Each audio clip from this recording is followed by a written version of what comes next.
भाषा में मैं बोलूँगा, क्योंकि मैं लगातार फिर मराठी फिर हिंदी ऐसे सर हिंदीत बोला सर सो कि भाई बड़ा भाई गुजरने की वजह से ज़रा इस बार गणपति लाए ना लाए सोच रहे थे, लेकिन फिर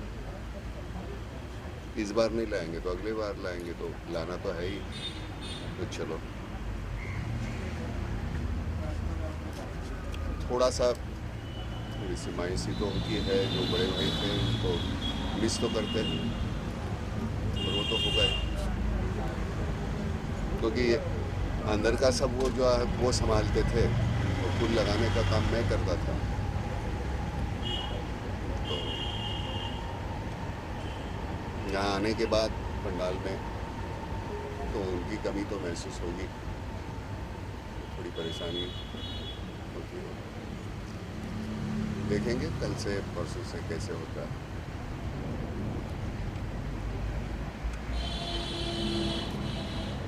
ये तो बड़ी धूमधाम से चलता है सब कुछ, शहनाई बजती है ये है, लेकिन इस बार और काफ़ी एक मतलब सिर्फ बड़े भाई ने एक दूसरे भाई समान, दूसरा हमारा एक दोस्त था, एक दिन ये गुजरे दूसरे दिन वो गुजर गए, तो बाहर वो काम करते थे मेरे साथ फूल लगाने का, भाई अंदर करता था, तो वो थोड़ा सा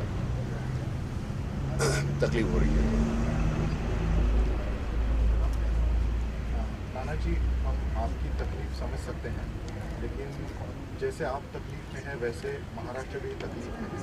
आपकी नाम फाउंडेशन ने जो काम किया उसके बारे में आप कुछ बताना चाहेंगे? क्योंकि उसके नाम फाउंडेशन का काम तो वो चलते रहेगा, वो कभी ख़त्म नहीं होने वाला है, क्योंकि जिस तरह की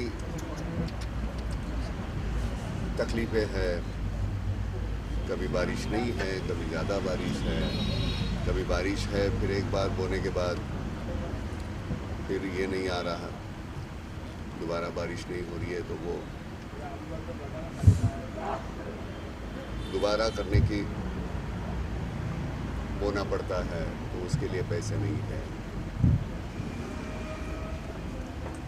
तकलीफें तो है, तो काम तो करते रहना पड़ेगा। इस बार गणेश से क्या मांगा? हाँ, हम कभी किसी से मांगते नहीं हैं, अपने को जितना हो सके उतना हम करेंगे। मांगना मत, एक बार तुमको इंसान का जन्म दिया है, बहुत हो गया, उसको परेशान मत करो बार बार कुछ मांग के। तुम जो कुछ कर सकते हो वो करो ना, मांगते रहोगे तो कैसे रह चलेगा, है ना? ये हमारी जो आदत है सिर्फ मांगते रहने की, हमें ताकत है बहुत कुछ देने की, हम देने की सोचते ही नहीं, मांगते रहते हैं। वो क्यों मांगे भाई? अपने बलबूते पे बहुत कुछ कर सकते हैं, करते रहे। एक फक्त प्रश्न विचारायचा है कि अभी पूरे महाराष्ट्र में आंदोलन चल रहे हैं, जगह जगह पे बहुत बड़ी रैलीज हो रही है और लोगों का उसको बहुत प्रतिसाद भी मिल रहा है, लाखों लोग आ रहे हैं मराठा आरक्षण के लिए। आपको लगता है कि ये जो रैलीज है लोगों के मन में बहुत एक एंगर है, जो कोपड़ी में भी जो हुआ था उसके बारे में? भाई देखो, मैं जिसके ऊपर अन्याय होता है उसकी कोई जात नहीं होती, अन्याय करने वाला है उसकी कोई जात नहीं है। मैंने कभी जात धर्म माना नहीं है, लेकिन जो भी कोई गुनाहगार है उनको कड़ी से कड़ी सज़ा होनी चाहिए, वो कोई जात धर्म के हो वो होनी चाहिए, और जितने जल्दी हो सके। नहीं तो क्या होता है, सालों साल गुजरते रहते हैं, उनको कोई सज़ा नहीं होती, गुजर जाते हैं। जिनके ऊपर अन्याय हुआ वो बेचारे राह देखते रहते हैं कि कब होगा, आज होगा, कल होगा, परसों होगा। तो मुझे लगता है कि ऐसे केसेस हैं उनका हल जल्दी होना चाहिए, जितना जल्दी हो सके उतना निर्णय होना चाहिए। रही बात रैली की, मैं नहीं जानता है, असंतोष तो होगा, जिस तरह से होता है वो मराठा है, दलित है, ब्राह्मण है, किसी पर भी जो अन्याय है तो अन्याय है। वो तो ऐसे थोड़ी है कि नहीं इसके ऊपर ज़्यादा, इसके ऊपर कम, ऐसा नहीं सोच सकते।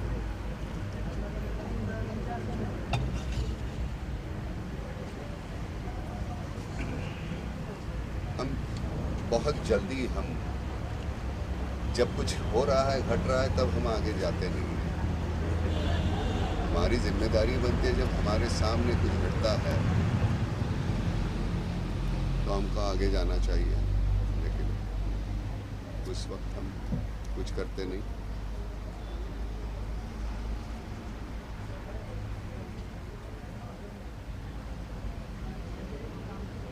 हमें एट्रॉसिटी का जो है नहीं, ये कायदा रद्द होना चाहिए, नहीं होना चाहिए। सीधी सी बात है, हमारे यहाँ अभी अंदर जाके देखोगे वो मोदक जो है, जो मुसलमान बैठी है वो हमारे यहाँ सामने जब झोपड़पट्टी थी वहाँ रहती थी, वो बना रही है वो। कौन से धर्म का है, जात का है, मैं नहीं जानता। और ना तो आज तक आपने मुझे कभी मेरी जात नहीं पूछी, मैं कौन हूँ, और ना तो मैं बताना चाहूँगा।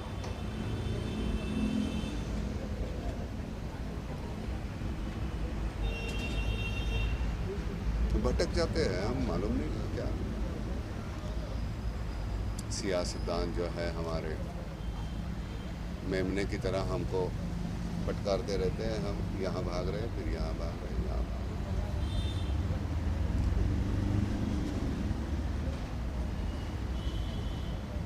अन्याय जात पर या इसके पर नहीं है, वो व्यक्ति पर हुआ है, उसके बारे में कोई नहीं बोल रहा, उनको घर वालों के बारे में कोई नहीं बोल रहा, पुलिस पर जो अन्याय हो रहा है उनके बारे में कोई नहीं बोल रहा। बदतमीजी इतनी बढ़ने लगी है,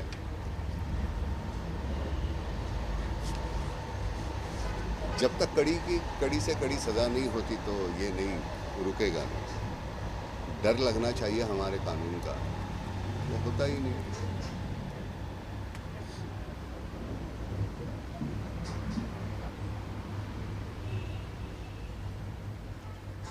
गणेशोत्सव साजरा करण्याच्या पद्धती अजूनही भडकपणा खूप आहे। यावर्षी सुद्धा आपण त्याच ट्रॅफिकच्या समस्या आणि त्याच सगळ्या गुंडगिरी आणि त्याच सगळ्या आरेरावीला सामोरं मला सण आला की आता भीती वाटते, नाही कुठला अघटित होईल का, कुठं काय होईल का।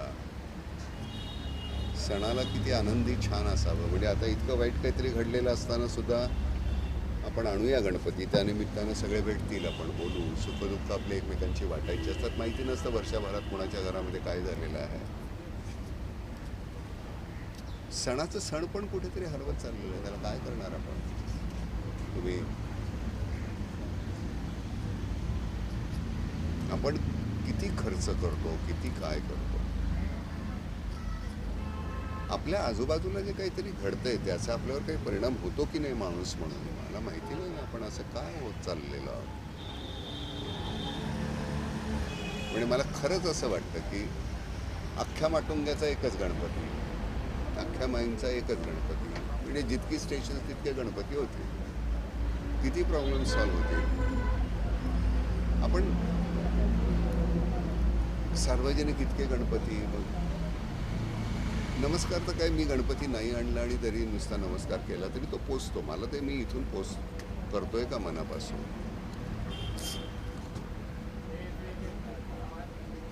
आपण असे देव वाटून घेतलेत सगळे, हा तुमचा हा माझा, तसे आमचे सगळेच इतिहासातले सगळ्यात मोठ्या व्यक्ती आम्ही वाटून घेतल्या। हे तुमचे, हे तुमचे, हे तुमचे, हे माझे, ब्राह्मणांचे, हे मराठ्यांचे, हे दलितांचे, असं नसतं रे बाबा। सगळेच आपले स्मारकं उभारली की संपलं असं नाही आहे। तो विचार आपण पुढे नेला का, हे जास्त महत्त्वाचं आहे।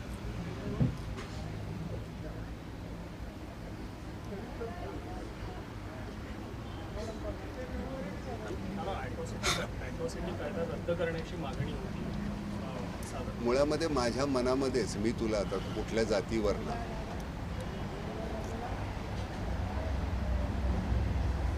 आता कुठल्या ब्राह्मणाला सुद्धा मी, म्हणजे ब्राह्मण नाही आहे मी आधीच सांगतो, पहिले मी मानतच नाही, पण ब्राह्मणाला भटुरडा म्हणणं ही सुद्धा चूक आहे, हा सुद्धा ॲट्रॉसिटी कायदाच नाही का।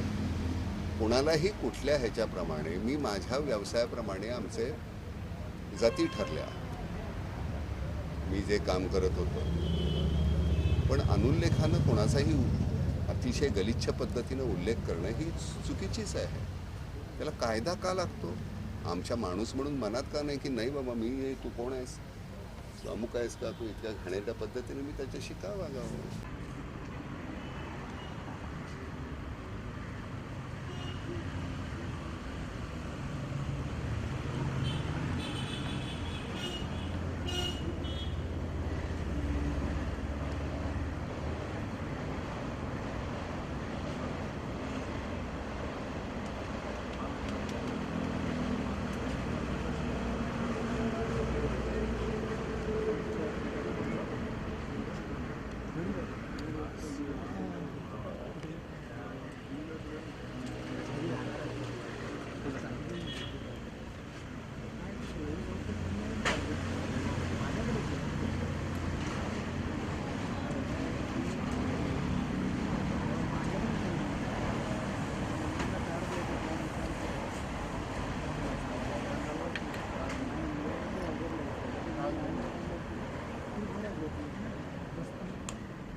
राइट